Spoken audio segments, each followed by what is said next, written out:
iniciando esse desabafar, esse abrir do coração sobre o que eu creio do Evangelho, sobre o que eu creio da pessoa de Jesus Cristo. Não, aos teólogos eu peço já desculpa, porque eu não tenho aqui a preocupação de trazer nenhum estudo, não estar preocupado em trazer uma teologia, mas sim trazer uma prática daquilo que eu entendo o que é conversão, do que é viver o reino de Deus. Então, já peço desculpa para aqueles que entendem que eu vou, ou pensam que eu vou citar várias passagens bíblicas, que eu vou buscar um grego, um hebraico para saber o que diz. Não, minha intenção não é essa. Minha intenção maior é falar do que eu creio do Evangelho, pelo que Jesus fez na minha vida e como eu enxergo o Evangelho hoje. Então, com um minutinho mais, eu vou estar falando diretamente sobre o que eu creio, o que eu penso, e salvo o Instagram, que é só dar um toque ali e começar, eu não faço a ideia de como que está no YouTube, de como está no Facebook. A gente vai praticando e vai aprendendo, né? A minha universitária que me ajuda teve que ir ao mercado e eu então fiquei um pouco perdido.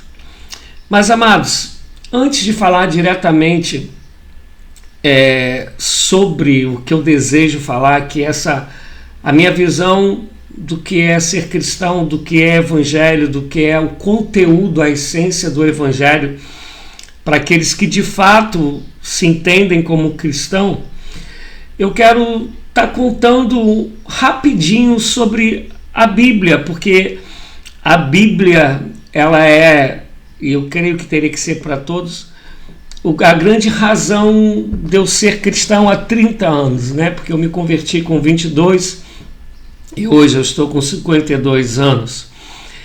Mas a Bíblia por si só, a existência da Bíblia, ela é um milagre de Deus.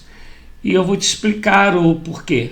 No ano 167 da nossa era, Antíoco Epifânio, ele tentou destruir os escritos que tinham, principalmente, né, os judaicos, a Torá, a fim de que essa fé em Jesus, que até então a gente não tinha a Bíblia como a gente tem hoje, mas os escritos que tinham, ele tentou de todas as maneiras perseguindo os cristãos e acabar com os escritos que tinham, que revelava a Deus, que revelava os ensinamentos de Deus, as proezas de Deus, as maravilhas de Deus.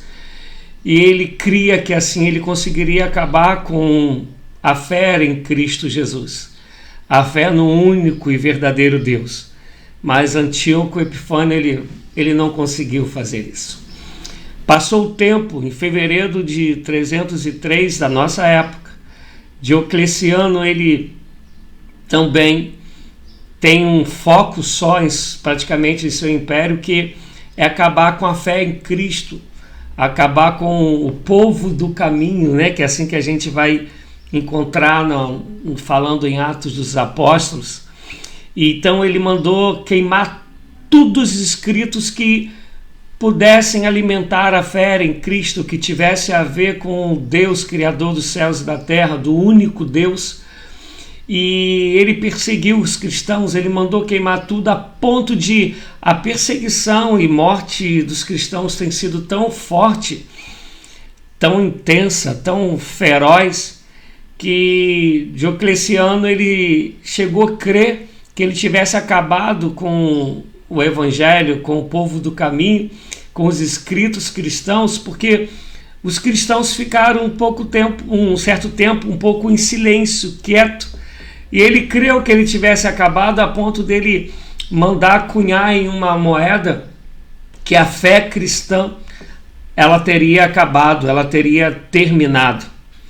E eu e você sabemos que nem a Bíblia esgotou, os escritos não esgotaram, inclusive há uns anos atrás foi achado em Qumran, numa caverna, escritos bíblicos, inclusive o livro de Isaías completo, guardado dentro de um vaso, há 2000 anos guardado dentro de uma caverna, estava lá intacto. Acharam os salmos também, entre outras tantas coisas, que em meio a terremotos, em meio a tempestades, o que tenha sido das causas naturais, não atingiram esses escritos, e um beduíno buscando uma ovelha desgarrada achou esses escritos, né, essas comprovações de que um dia alguém escondeu a Bíblia, aquilo que a gente chama de Bíblia, os escritos de Isaías, entre outros, e estava lá preservado. Inclusive o povo, verificando, viu que esse livro de Isaías que encontraram, que foi preservado há mais de 2000 anos, é igualzinho ao que nós temos em nossa Bíblia hoje. Então, foram tantas as tentativas de acabar com os escritos bíblicos, de acabar com as escritas que nós cremos, né, que foi inspiração do Espírito Santo, contando quem é Deus, nos fazendo conhecer os preceitos de Deus, as vontades de Deus, os projetos de Deus, a soberania de Deus, o amor de Deus, como também a justiça de Deus. E em 1788, o filósofo iluminista chamado Voltaire, um francês que a maioria de nós conhecemos, ele chegou a declarar que a partir do tempo dele, que ele não dava 100 anos para a fé cristã ela acabar, ela terminar, porque a fase do iluminismo o fez a declarar isso, o levou a declarar isso. Mas 25 anos depois da morte de Voltaire, é inaugurada uma sociedade bíblica inglesa e estrangeira, e a prensa que foi criada e que chegou a imprimir lá alguns pouquíssimos livros de Voltaire, textos dele, foi usada para poder imprimir vários exemplares da Bíblia. Bíblia essa que hoje é o livro mais publicado, mais impresso, mais lido na história da humanidade. Bíblia essa que só o Evangelho de João nós temos, cientificamente falando, mais comprovações da veracidade dele, do livro de João, e isso eu poderia falar de toda a Bíblia, mas como eu falei, o cunho dessa conversa, dessa exposição dessa manhã, não tem a ver com o cunho teológico, mas é só para conhecimento, e tem muito mais, cientificamente falando, provas da veracidade do Evangelho de João do que de Platão, Aristóteles e tantos outros que as cadeiras das universidades defendem. E inclusive o versículo, né, de João 3,16 é o mais conhecido, é o mais lindo, é o texto mais conhecido em toda a humanidade. E agora talvez você entenda por que eu estou contando essa parte da Bíblia, das perseguições para acabar com esse livro que revela Jesus. Porque quando eu me converti, eu sempre fui muito questionador, e a primeira coisa que eu fiz foi mergulhar na história da igreja, na história de Jesus Cristo. E alguns a quem eu já pastoreei já me ouviram dizer o que eu vou dizer agora, já me ouviram dizer isso algumas tantas vezes, né? Na época de videocassete, né? Os mais antigos conhecem isso, os novinhos não. E eu ia para a locadora e locava os vídeos que falavam sobre a história da igreja, sobre a Idade Média, sobre a perseguição da igreja. Depois pegava vídeos sobre os reformadores e comecei depois com o tempo a ler sobre cada uma dessas situações. E quanto mais eu lia, mais eu estudava, mais eu cria em Jesus Cristo. Eu mergulhava na leitura bíblica cerca de 6 horas por dia, praticamente todos os dias, exceto aos domingos. E quanto mais eu estudava, mais eu lia, mais eu cria em Jesus, mais isso me atraía. E a palavra de Deus para mim, ela é de fato o que nos faz entender o caráter de Jesus, entender quem é Jesus, entender o modelo que Jesus tem para que eu e você vivamos, que ser um modelo de homem, de mulher, um modelo de ser gente, um modelo de alguém que está inserido numa sociedade, que respira, alguém que tem relacionamento. Quando eu olho para a Bíblia, olho para os ensinamentos de Jesus, dos profetas, olho para como viveu Paulo, entre outros tantos, olho para Jonathan Edwards, Charles Spurgeon, John Wesley, olho para Billy Graham, eu vou olhando para essas pessoas e vou vendo que essas pessoas que mergulharam na Bíblia, como elas entenderam o que é ser cristão e buscaram assim viver. Sabe por quê, amados? É interessante quando a gente vai olhar os verdadeiros homens de Deus que a Bíblia nos traz, as mulheres de Deus.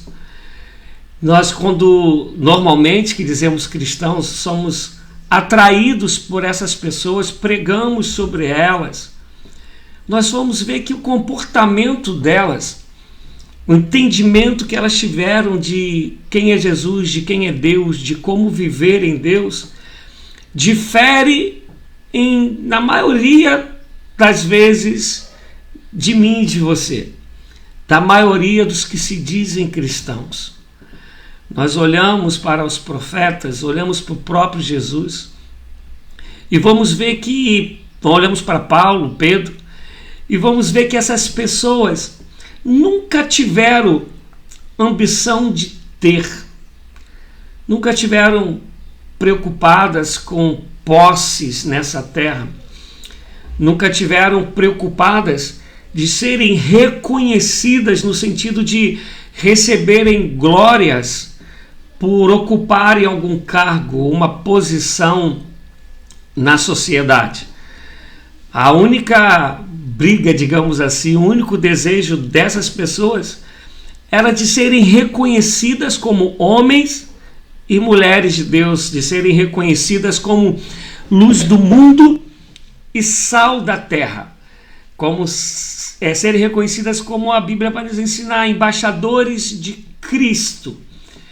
Não havia neles, dos verdadeiros cristãos, uma disputa ou uma glória de querer ter títulos, de querer ter um poder eclesiástico, até porque, falando de maneira geral, mas principalmente no Novo Testamento, e a gente vai ver que a igreja sempre foi para o lado de fora, foi para viver o evangelho na vida, é sal da terra, é luz do mundo, luz onde tem trevas. E do lado de fora, não há preocupação com títulos, não há preocupação com cargos, né? No encontro de alguém da fila, no encontro de alguém no mercado, num banco, no trabalho. Um verdadeiro cristão, falando daquilo que eu entendo do evangelho, ele não está preocupado em chegar lá para o outro e falar: eu sou presbítero, eu sou evangelista, eu sou pastor, eu sou bispo, a não ser que no decorrer da conversa valha a pena dizer isso. Mas a preocupação dessas pessoas, é transmitir Cristo, é transmitir graça, paz, é falar que Jesus Cristo é o Senhor e Salvador, é libertador, é falar também que Ele é juiz, Ele é advogado, um dia Ele virá como juiz. É realmente viver a manifestação da misericórdia, da bondade de Deus na vida. Do lado de fora, o que é título? O que é cargo? Olha só para a vida de Jeremias, olha para a vida de Ezequiel, olha para a vida de Daniel. Não há preocupação disso em bater no peito e dizer: eu tenho um cargo, eu tenho isso, eu tenho aquilo, eu sou isso, minha posse é essa. Não tem. Interessante, inclusive, que quando eu olho para o Evangelho e vejo que Jesus ensina sobre ser cristão, ele vai dizer que o lugar de amontoar tesouros é no céu. Porque, inclusive, onde tiver o nosso tesouro, aí estará o nosso coração. Filipenses 2, quando vai falar sobre Jesus, que sendo Deus, ele foi, digamos, diminuindo, esvaziando-se de si mesmo, é o que vai dizer lá, tomando a forma de homem, vivendo no trabalho lá da carpintaria, das obras lá, não tinha nem onde reclinar a cabeça. O interessante é que, falando sobre Jesus, a gente vai olhar, Jesus não frequentou uma faculdade, nada contra, acabei de falar aqui sobre estudar, né? Mas não foi presidente de nenhuma empresa, não foi homem do dinheiro, viveu pouco tempo, mas até hoje o mundo inteiro está ouvindo, continua falando sobre Jesus. Até hoje o Evangelho de Jesus continua sendo pregado, anunciado, e eu te digo, em toda a história da humanidade, nenhuma fé, ela restaurou tanto vidas, famílias, sociedades, mudou histórias de pessoas para melhor, livrou gente de desejos suicidas, de drogas, de vícios, tantos vícios, restaurou famílias. Nenhuma fé como a fé em Jesus Cristo na história da humanidade restaurou e continua restaurando vidas, famílias, sociedades como a fé em Jesus Cristo. E falando, né, de novo de Jesus Cristo, a gente vai ver como que ele influenciou vidas, vivendo do lado de fora, vivendo na vida como ela é, e nunca arrogou para si essa preocupação de títulos, a não ser quando ele entendeu que era a hora era chegada de falar de títulos. É impressionante como pessoas que olham para o Evangelho se arrogam, se envaidecem de se acharem mais espirituais do que o outro, mais poderoso do que o outro, mais crente do que o outro, enquanto que a Bíblia fala que a gente tem que preferir honra uns aos outros. A Bíblia fala que, ela deixa isso muito claro para mim, nessa caminhada de 30 anos, que a minha existência ela é graça de Deus, o meu acordar, o meu respirar, a minha capacidade cognitiva, a minha possibilidade de ler, de escutar, de aprender, de amar, de ser amado, tudo é graça de Deus, tudo é permissão de Deus, tudo é investimento de Deus na minha vida. Isto é, sem Cristo eu não sou nada, eu não existo. E a vida que eu tenho, é claro isso na Bíblia de ponta a ponta, é para glorificar a Deus. E como que eu glorifico a Deus? Eu glorifico a Deus sendo um ajudador da vida do outro, sendo alguém que edifica, que abençoa, que é resposta de Deus para a calamidade da vida do outro. O eu estar aqui fazendo essa live, Deus é testemunha como que é difícil para mim. É difícil demais para mim sentar aqui, eu não consegui ainda me sentir à vontade diante de uma câmera, mas eu me senti nesse desejo, quero crer que seja impulsionado por Deus, de poder de alguma maneira ajudar alguém, abrir o entendimento desse entendimento que eu tenho de quem é Jesus, do que é ser cristão. Sabe, eu respeitando um monte de gente aí que eu admiro pra caramba, que quando vai falar da religião cristã, eu não creio que ser cristão seja religião.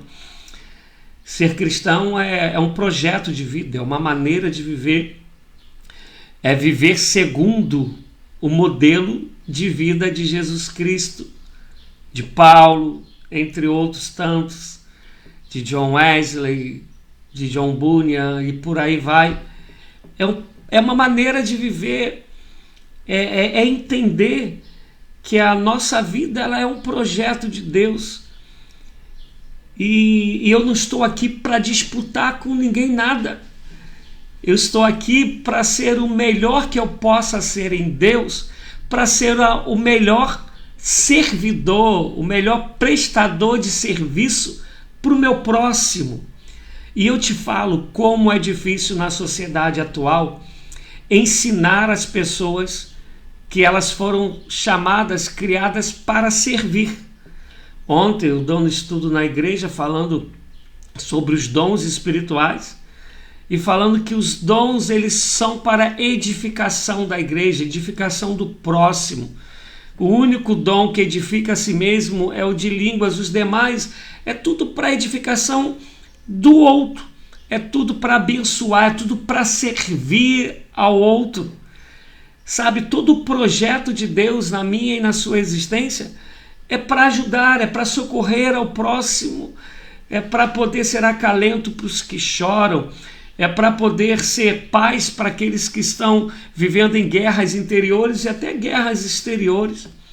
Mas eu tenho a certeza de que essa consciência de servir, ela está muito longe da gente, até dos que dizem ser cristãos. Eu vejo aqui em casa, com os meus filhos, como é difícil inculcar nos meus filhos eles terem prazer em ajudar, eles terem prazer em servir, eles terem prazer em dar prazer ao outro. Quando você socorre, quando você ajuda, quando você lava uma louça, quando você leva a sacola de alguém, quando você se preocupa no bem-estar do outro. Porque é isso, sabe? Servir gera responsabilidade. É muito mais fácil eu não ter a preocupação de servir ninguém, de socorrer ninguém. Porque já falei, preocupação. Você já tem uma predisposição para se ocupar, para poder ser ajudador de alguém. Se eu não tenho essa preocupação, eu vou levando a vida como ela é, sem nenhum tipo de responsabilidade. Porque servir é sinônimo de responsabilidade, de preocupação. Estou aqui lembrando, eu já falei até disso numa pregação. Quem viu o filme do Homem-Aranha, no filme do Homem-Aranha, quando o tio, né, do Homem-Aranha está para morrer, ele fala para o sobrinho, né, para o Homem-Aranha, grandes poderes, grandes responsabilidades. Sabe, ser cristão é compreender que você tem uma responsabilidade de revelar o caráter de Jesus, o amor de Jesus, a salvação que há em Jesus para outras pessoas. E essa responsabilidade vai fazer com que eu e você sejamos as melhores pessoas possíveis, melhores no caráter de Jesus, para que outras pessoas achem Jesus em nós, achem em nós o amor de Jesus, a bondade de Jesus, a graça de Jesus, a compaixão de Jesus. E viver assim é viver o tempo todo ligado em querer Jesus para dar Jesus para outros. Dar Jesus através do abraço, dar Jesus através da paz, dar Jesus através da misericórdia, levar Jesus a outros. Mas como isso é difícil para a gente. Se a gente olhasse para a Bíblia mesmo e se convertesse de fato, assim a minha fé, tá, amados? Como eu falei aí no título, é dizendo como eu vejo o reino de Deus, como eu vejo o Evangelho, como eu vejo Jesus. Essa graça alcançar de fato a nossa mente, o nosso coração, a ponto de nos transformar à imagem e semelhança de Deus, tiraria de nós todo e qualquer desejo de puxar o tapete do outro, de querer sobrepujar o outro, de querer aniquilar a fé, a existência do outro, de se sentir mal com a vitória do outro, de causar divisões. Hoje eu coloquei um texto que tem a ver com o que eu creio, o que eu tenho falado nos últimos dias, sobre a igreja de Corintos, igreja que Paulo vai dizer que não lhe faltava dom algum, os dons espirituais. Mas era uma igreja que tinha 4 divisões dentro dela, uma igreja que deu um trabalho tremendo para Paulo. A igreja que temos conhecimento, Paulo escreve maior número de cartas, ele escreve 4 cartas, embora nós tenhamos somente 2, mas de ter que estar corrigindo, ensinando, instruindo uma igreja que nasceu com a pregação do próprio Paulo, mas que não entendeu a essência, o caráter de Jesus, e por causa disso foram criando clubezinhos dentro dela, foram criando partidarismo para dizer o meu é melhor que o seu não vale nada, parece torcida organizada, né? Ontem o Fluminense, né, disputou o Mundial e eu sou botafoguense, mas torci pelo Fluminense como um carioca, como brasileiro, e por gostar demais do estilo de jogo do Diniz. Inclusive é um estilo de jogo bem cooperativo, onde um ajuda o outro, olha só, onde um vai socorrer o outro, vai ser opção para o outro. E aí eu vi as outras torcidas recriminando, encarnando, fazendo chacota, que faz parte da encarnação, né? As brincadeiras da torcida do Fluminense, porque o Fluminense perdeu. O Fluminense estava disputando o Mundial com o City e os outros times, os outros torcedores de outros times querendo encarnar no Fluminense, porque o Fluminense estava onde ninguém chegou, só ele, e estava lá encarnando. Mas o que eu estou querendo é pegar essa comparação e dizer que a gente vai montando clubes, times, para dizer que a gente é mais espiritual, para dizer que a linha teológica do outro é melhor. Meu Deus, o evangelho não é nada disso. O evangelho é um ajudar o outro, é aquilo que você tem, que eu tenho, ser de bênção, de edificação, de socorro para a vida do outro. Sabe, eu sei que faz parte desse mundo que nós estamos, mas a gente sentar à mesa, igual alguns líderes aí fazem, para poder ficar falando, a minha igreja cresceu em tanto, o número é tanto, eu batizei tanto, e para dizer que, olha, Deus está me usando mais, eu estou fazendo mais, e eu e você sabemos que um montão de crescimento, não todos, tá? Tem a ver com marketing, tem a ver com estratégias humanas, e Charles Spurgeon há muito tempo falou, homens que usam estratégias humanas vão produzir cristãos carnais, e aí essas pessoas vão ter que continuar fazendo trabalhos, atividades carnais, humanas, para continuar alimentando essas pessoas carnais. E aí aproveito essa fala para dizer que o seguinte, que ser cristão não é para ficar recebendo, ser cristão é para ficar dando. Eu recebi de Deus e vou dar, eu ganho de Deus para dar, eu me tornei em Deus para fazer o outro ser.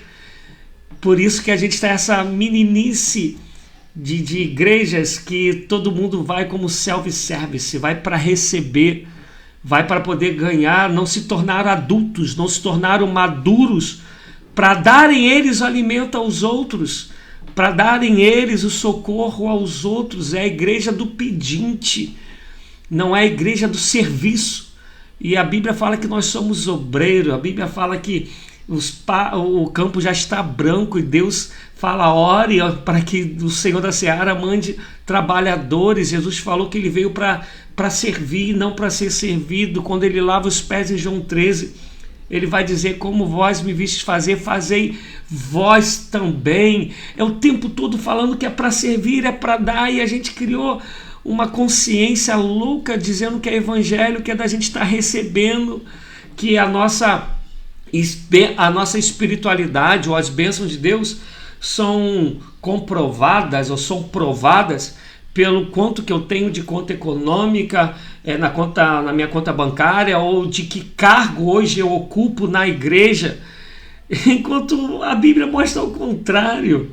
Deus pode te fazer ficar rico. A Bíblia fala que riqueza é dom de Deus. Salomão, quando pediu sabedoria, Deus o deu riquezas também. A Bíblia vai dizer que Abraão prosperou, que que Jó prosperou, mas olha a vida de como era de Abraão, olha a vida como era de Jó, esse povo que entendeu o Evangelho. Mas voltando no que eu falava, pessoas que se reúnem à mesa para poder estar contando nesses crescimentos, e crescimentos que na maioria das vezes não refletem crescimento de caráter, um crescimento de serviço, um crescimento de negar a si mesmo. Tu consegue imaginar Pedro, Paulo, Felipe reunidos numa mesa para falar do número de pessoas que eles batizaram? É óbvio que eles davam testemunho do que Deus estava fazendo, mas não havia uma avaliação de números. Inclusive Paulo, quando vai escrever a Coríntios, ele está falando lá, olha, eu não sei quantas pessoas eu batizei, não, só batizei fulano, ciclanos da família de tal, fora esses eu não sei quem eu batizei, porque Deus não me chamou para batizar, ele me chamou para pregar o Evangelho. Imagina Paulo sentado à mesa e brigando para dizer que, olha, eu não batizei quase ninguém, ele fazendo isso nos dias de hoje. Porque ser cristão é formar Cristo nos outros, é imitar Cristo nessa vida. Ele falou, indo fazer discípulos dele, não é discípulo do homem. Sabe, quando uma má interpretação que a gente tem, quando Paulo vai dizer, sede meus imitadores, como eu sou de Cristo, ele está falando, como eu imito Cristo, me imite isso também, imite essa minha busca de buscar imitar Cristo, de querer ser igual a Cristo. Essa mesma gana, esse mesmo desejo que eu tenho de poder dizer, olha, não sou eu mais que vivo, mas Cristo vive em mim, a vida que eu vivo agora, eu vivo para a glória de Deus. Viva-se também, busque essas coisas. Mas olha o que a gente tem se tornado, sabe, líderes, um querendo puxar o tapete do outro, um querendo, em vez de ser canal de bênção, sendo obstáculo, sendo barreira para o crescimento do outro, para o bem-estar de outro. Pessoas, porque têm um cargo, um título, não entenderam que eles foram chamados para servir, e servir em amor. A quem muito é dado, muito será cobrado. Deus me capacita para eu poder, naquilo que Ele me deu, eu melhor servir. Eu ter mais ferramentas, mais possibilidade de servir ao outro. E não para eu poder ficar dando ordens, ainda que isso possa fazer parte daquilo que Deus te chamou. Se Deus te chamou por uma certa liderança de 10, de 50, de 30, de 100, de 1000, sobre essas lideranças você está incumbido de dar ordens. Mas não ordens para dizer que você é autoritário. Ordem para dizer que você tem uma autoridade dada por Deus para servir aos outros, para instruir aos outros, para guiar o outro, para corrigir no amor, para exortar no amor, para dar a direção. É impressionante como no nome de Deus a gente machuca pessoas.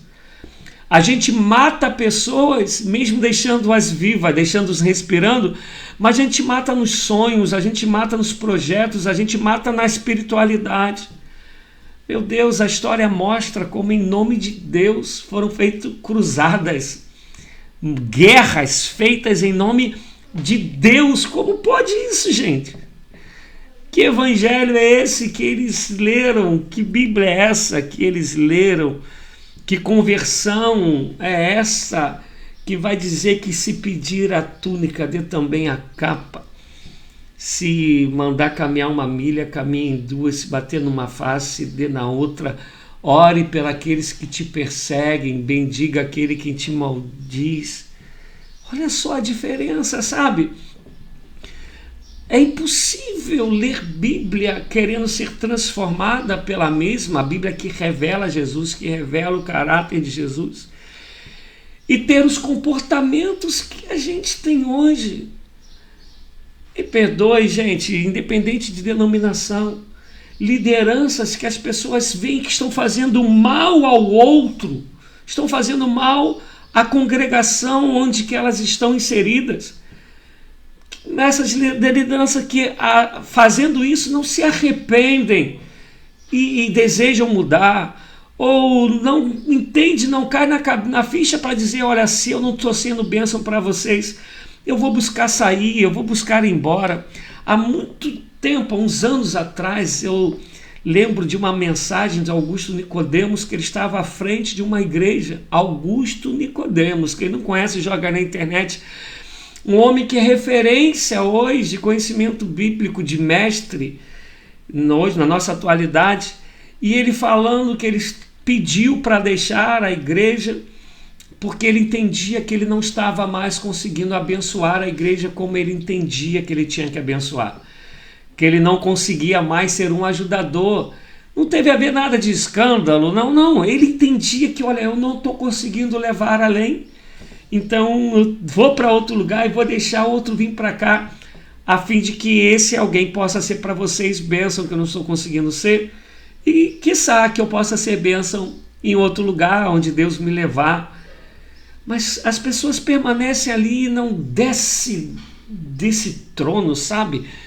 Não desce desse altar que ela construiu no coração e na mente, que impedem delas verem que estão causando mal. E fazem isso no nome de Deus, sabe? Usam o nome de Deus para dizer que não, foi Deus que me colocou, vocês que estão errados. Meu Deus, não tem como ler a Bíblia, ler Jesus, ler o Evangelho e ter esse comportamento. Eu não estou aqui falando, amado, por favor, que eu sou perfeito ou que nós seremos perfeitos. Mas o Evangelho que eu creio, e Deus sabe quantas vezes eu errei e errarei ainda nessa caminhada da fé. Mas é esse Evangelho que me alcançou, me faz entender que quando eu erro, o Espírito ele provoca em mim a consciência do erro, e se eu deixar, ele vai me levar ao lugar do arrependimento. Eu vou orar arrependido, buscando o perdão de Deus, e eu sei que se arrependido eu estiver, confessar os meus pecados o Senhor não se lembrará mais, e vou buscar para não errar mais. É óbvio que eu não estou passivo, que eu não estou livre, de não errar mais. Eu estou passivo a errar ainda, mas eu vou lutar para não errar mais. Esse é o foco de um cristão, desejar melhorar, desejar ser lapidado pelo Evangelho, pela consciência de Cristo Jesus revelado pelo Espírito e principalmente através das Escrituras.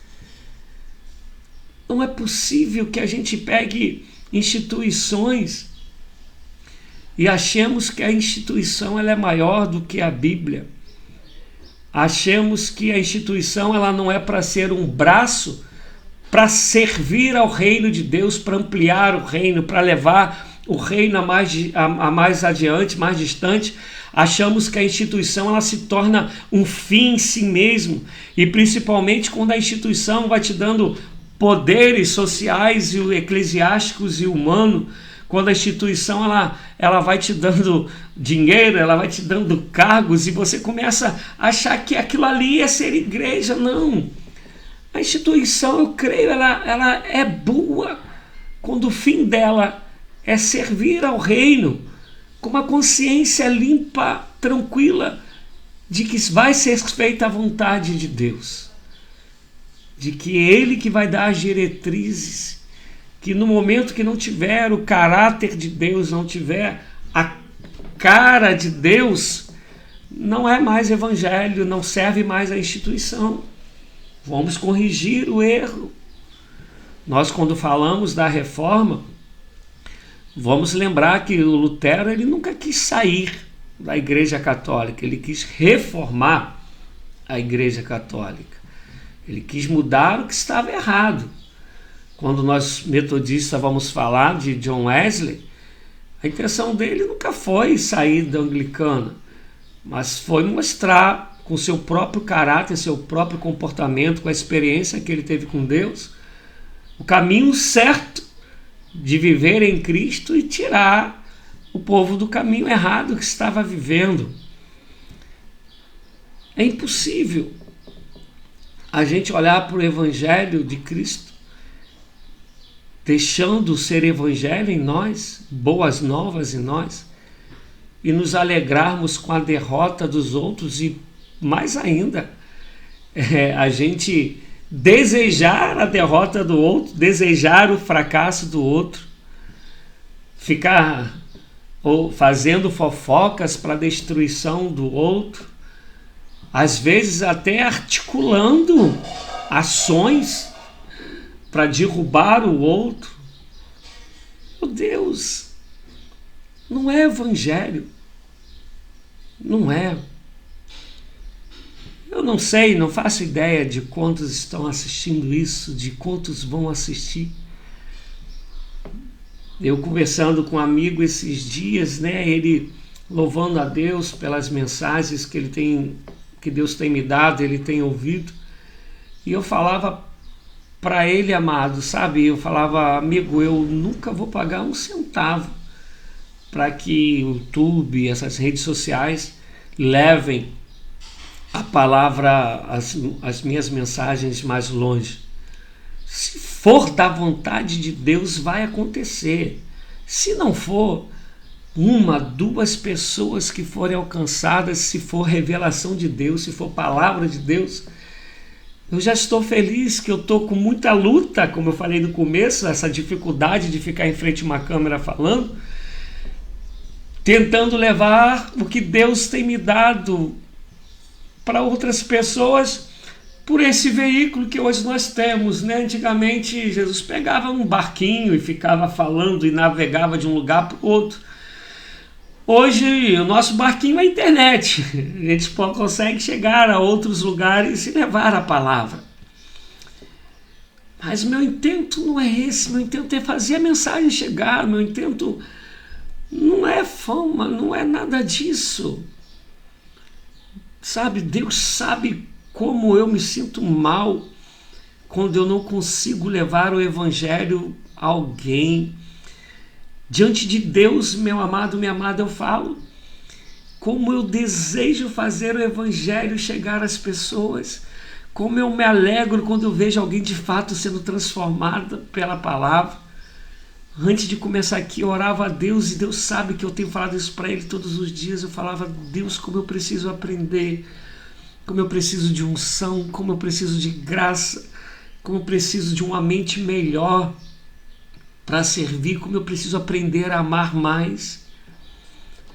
Porque é isso que eu creio do Evangelho, é isso que Jesus me ensina. Do que depender de vós, tem de paz com todos.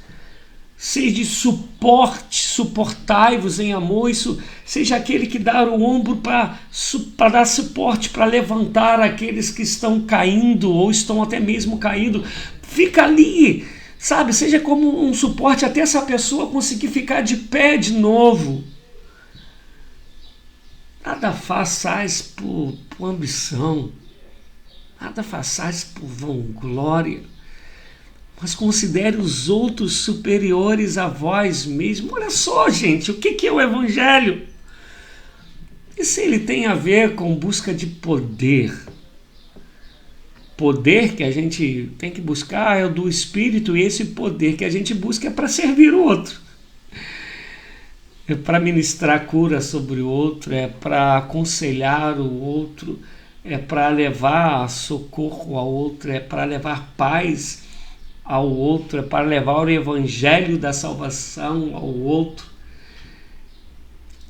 Esse é o evangelho, é isso que eu creio. Eu, pela graça de Deus, eu me formei em teologia pela Metodista e pela Batista do Sul. Tenho aí uma pós completa, uma a completar, e vou começar agora uma outra, se Deus permitir, de neurociência e psicologia positiva, e um outro nome lá que eu ainda não decorei. E quando a gente fala de faculdades, né, de bancos, de cadeiras de faculdade, a gente entende que, falando de teologia, dessa possibilidade de estudar as manifestações de Deus, a gente vai colocar divisões, vai colocar títulos, né? Teologia sistemática, soteriologia, entre outras coisas. Mas quando eu vou para o dia a dia, por isso que eu falei que aqui não tinha preocupação teológica, eu não entendo esses termos, esse desejo que a gente tem de colocar nomenclaturas para poder dar validade ao que Deus está fazendo, ao que Deus vai fazer, ou até mesmo ao que Deus já fez. Eu vou me fazer entender. Estava lendo um livro aí, que eu não vou citar os nomes não, que eu não acabei de lê-lo, mas não gostei dele, discordei da maioria das coisas, e posso estar errado na minha discordância, mas eu discordei, tenho esse direito, né? Mas é uma preocupação da gente dar nomenclaturas, com todo carinho e respeito, sabe? A gente vê aí, olha, isso é um ato profético. Eu não encontro ninguém na Bíblia, nem a gente pegar há pouco tempo os homens aí que nos marcaram, como Billy Graham, estando preocupado a dar um título para aquilo que vai ser feito. Os profetas, os apóstolos, eles entendiam, Deus mandou fazer, eles iam lá e faziam. Deus mandou falar, eles iam lá e falavam. Não tinha na cabeça dele, ó, isso que eu estou fazendo, a nomenclatura é essa. Isso que eu estou fazendo tem esse título. Isso que eu estou fazendo é tal coisa. Não. Era viver a vida na obediência de Deus. Se é na reunião da igreja o que Deus falava para fazer, eles faziam. O que Deus falava que era para dizer, eles diziam. As ações, os caminhos que eles iam tomar, eles iam tomando na direção do Espírito. É tão lindo que Paulo chega a dizer, né? Assim diz o Senhor, e quando não era o Senhor, ele diz, assim digo eu, usando o poder de raciocínio, as experiências que ele teve com Deus para dizer, olha, Deus já me deu uma capacidade para eu compreender que é assim, né? Já que eu não tenho uma revelação direta, é assim. E quando era a revelação, olha, ele ia lá e fazia. Quando eu falei de títulos, Paulo só defendia que era apóstolo quando ele precisava, porque pessoas estavam colocando em xeque o apostolado dele. Então ele ia lá, defendia que ele foi chamado como apóstolo e falava que ele não era nem merecedor de ser apóstolo, mas Deus o chamou para isso. Mas ele normalmente falava servo, né? Um homem de Deus, filho de Deus, enfim. Mas voltando a nós, nomenclaturas, a gente hoje faz uma questão de ficar dando nome àquilo que a gente vai fazer em nome de Deus, ou porque de fato Deus mandou, enquanto que a vida, Deus te mandou, faça. Deus mandou você dizer, diga. Não faça quando não faça em nome de Deus quando não foi Deus quem mandou, nem diga em nome de Deus quando não foi Deus que mandou dizer. Seja humilde, simples, como Paulo, assim digo eu. Mas a gente se prendeu tanto para querer dar uma espiritualidade, um conhecimento às coisas, de ficar usando tantas nomenclaturas, tantos nomes. Claro, você vai dar um estudo, né? Repito, quer seja na escola, quer seja numa cadeira de uma faculdade, de uma universidade, isso faz todo sentido, né? Para melhor compreensão do que está, do teor que está sendo estudado, que está sendo discutido. Mas o Evangelho é vida, é vivê-lo, é caminhá-lo, é refletir no Jesus, tentando ouvir a voz dele o tempo todo, com o desejo de amar como ele ama, de abençoar como ele abençoa, de servir como ele serviu e continua servindo. E falando de servir, né? Falando lá de Filipenses 2, falando de João 13, falando de Marcos, Jesus é Deus que se fez homem. E quando a gente não entende o Evangelho, a gente vê um montão de homem querendo ser Deus, e não Deus no caráter de Jesus, mas Deus no todo poder. Isso que começou lá em Gênesis e a gente não aprendeu. Adão e Eva podiam praticamente tudo. Mas quando o adversário vai e diz que eles seriam como Deus, o negócio mudou, né? Não era suficiente o que eles tinham, não era suficiente o que eles eram, não era suficiente o poder conversar com Deus, livre acesso, não era suficiente. Foram aguçados em quererem ser como Deus. Eu repito, eu não sei quantos estão assistindo, ouvindo, nem sei como é que está a transmissão fora do que eu tenho ideia do Instagram, porque eu estou tentando aí usar o OBS. Mas como eu desejo, sabe, que a simplicidade do poder do Evangelho de Jesus te guie a caminhar na vida, buscando todos os dias ser melhor, sermos melhores, sermos lapidados, quando errar, reconhecendo os erros, quer sejam erros que a sociedade ou a instituição chame de grave ou não, porque nós sabemos que biblicamente não há pecadinho ou pecadão. Todavia sabemos que há pecados que atingem mais e menos pessoas. Paulo, escrevendo em 1 Coríntios 7, vai dizer que a prostituição ela peca contra o próprio corpo e o corpo é templo do Espírito e por aí vai. Mas reconheça o erro e busque ser melhor. Busque o perdão de Deus e a transformação para você servir. Eu vou terminar com isso de novo. Você foi chamado, se você é cristão de verdade, você foi chamado para servir. Você foi chamado para melhorar a vida do outro. Você foi chamado para edificar a vida do outro. Você foi chamado para glorificar o nome do Senhor, levando o amor de Deus, a palavra de Deus, a salvação de Jesus na vida do outro. E a nossa inclinação natural não quer servir. A nossa inclinação natural quer ser servido. E ser servido não traz responsabilidade, não traz maturidade, não traz crescimento. E mais ainda, servir por amor, mais difícil ainda.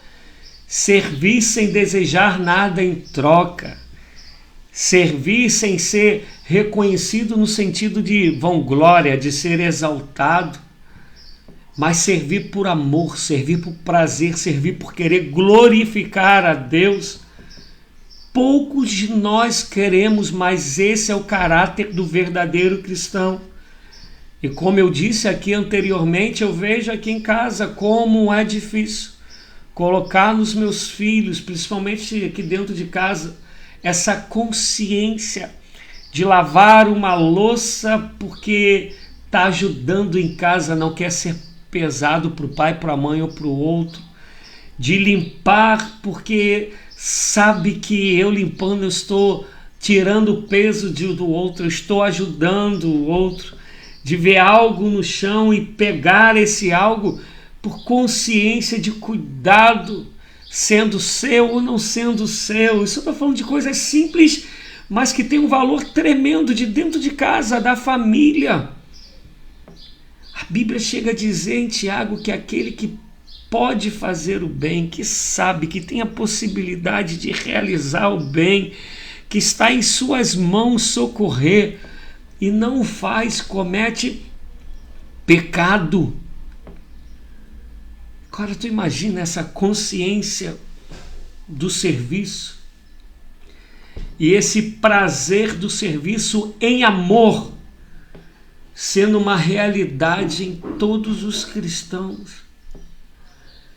Imagina, gente, enquanto protestante, enquanto sacerdotes, enquanto profetas do Senhor, título aí que a gente queira dar, mas enquanto quem é cristão, nós somos chamados para falar do que está errado. Mas repito, Paulo ensina que aquele exorte em amor. E aí exortar e mostrar a possibilidade, o caminho do arrependimento, o caminho da transformação, o caminho do perdão. E não para machucar o outro, não para poder ficar falando que o outro está errado, Agora imagina se a gente acusasse menos e socorresse mais. Se a gente apontasse menos o erro e levasse mais o remédio da transformação, da cura. Imagina se a gente, em vez de querer dividir, a gente oferecesse o que a gente tem de melhor junto com o que o outro tem de melhor e a gente se unisse. Cara, imagina isso. O que não seria a gente, o que a gente não seria como ferramenta que Deus nos chamou de fato para ser como igreja, para impactar a sociedade onde estamos inseridos. Imagina o impacto de poder do amor, da graça, da misericórdia de Deus na tua casa, no teu trabalho, na tua igreja, na sociedade, no bairro onde você está inserido. Imagina, amados. Imagina se a gente buscasse dons espirituais, caráter de Jesus, condições intelectuais e econômicas para melhor socorrer o outro, para melhor servir o outro. Eu sei que isso não é fácil, por isso que está escrito em Mateus 16, negar a si mesmo e tomar a cruz. E lá Jesus falou: aquele que quiser vir após mim, aquele que quiser, negue-se a si mesmo, tome a sua cruz e siga-me. Lucas chega a dizer que é para tomar a cruz dia a dia. Imagina, amados, imagina isso como realidade. Amados, é óbvio, e quem me conhece sabe que eu queria abrir mais o coração, eu queria falar mais. Repito, não tive aqui uma preocupação de uma teologia de universidade, mas sim uma teologia de prática de vida, de essência de Jesus em nós. Não tive aqui uma preocupação de trazer uma ordem, uma concatenar de ideias numa ordem expositiva. Não. Só quis abrir o meu coração, colocar para fora coisas que de 30 anos de caminhada cristã, de 22 anos de pastoreio, pastoreei a igreja metodista, batista, tive um tempinho curto, mas tive no Ministério Nova Unção, pastoreei no Brasil, pastoreei no Peru, envolvido em missões desde a minha conversão praticamente. Então assim, isso veio culminando aqui em mim para jogar, para compartilhar com vocês, e esse foi e é o meu desejo. Espero em nome de Jesus que tenha sido bênção para a sua vida. E como a gente vive no tempo das redes sociais, se você achar pertinente, sabe, compartilha. Eu não repito, não sei como é que está aí no YouTube, no Face, mas eu sei que quero crer que no Instagram esteja legal. Então compartilha isso com outras pessoas. Se você não é inscrito no canal, se inscreva. Se você não me segue nas redes sociais, me siga. É óbvio, se tu achas que a palavra de Deus, que isso é bênção para você e pode ser bênção para outras vidas. A quem eu não vejo, embora esse é um outro problema que eu tenho, né? Eu não sou preso a datas, a nenhum tipo de datas, mas vivemos numa sociedade onde para muitos datas tem um significado muito grande. Para mim todo dia é dia de milagre de Deus, é uma bênção de Deus.